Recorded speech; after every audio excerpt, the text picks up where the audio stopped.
Abayizi bano ababiri abaagobwa ku ssettendekero w'Emakerere kuliko Mwesigwa Calvin Mugambwa ne Katushabe Kenneth mu kiseera ssettendekero ono bwe yali nga yeeteekerateekera okulonda okw'obukulembeze. Bano baatandikira mu kkooti enkulu ey'Ekkololo nga bawakanya ekya ssettendekero ono okubagoba nga tebakkiriziddwa na kwewozaako nga bayambibwako munnamateeka George Musisi. Yeetereeze then esaavinga ekintu nga kyali bulungi.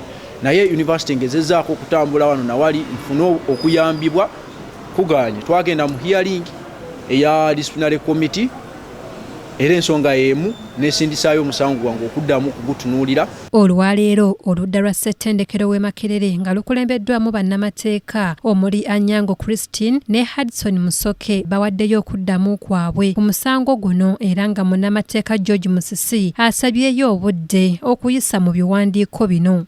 We can exchange the issues with him and probably forward them what we have agreed to court. And in the premises we pray for a brief adjournment for purposes of filing that the two rejoinders.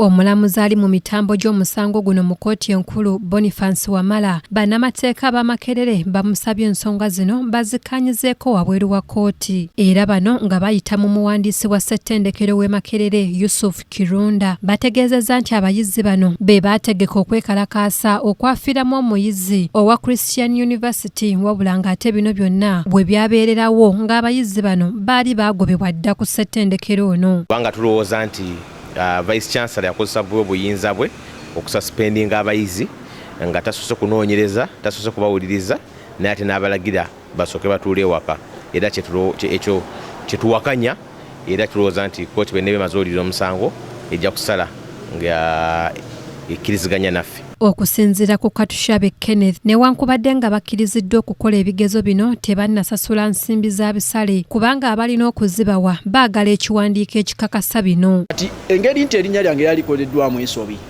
bagamba tebagenda kumpa kipapula kinzikiriza kubanga tebasobola kuwa kiwandiiko kiri mannya makyamu bakiwa omuntu omukyamu so ne bagamba nti naye teri gwe bagenda gaana kukola bibuuzo.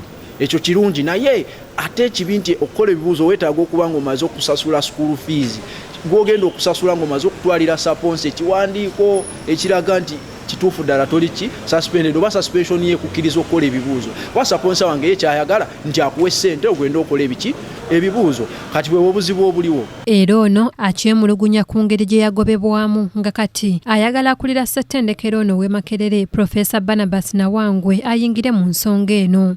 Era ensonga emu nesindisaayo omusango gwange okuddamu kugutunuulira era ne bagamba ekisoboka ndowooza bafulumye suspension rate endala eri mumanya gange amatuufu so nga ate ekyo sisobola kukiwagira kuba mbeera nga agenda okuba suspended once again so kati ekintu ekyo nekisigala nga kitadde ku disadvantage.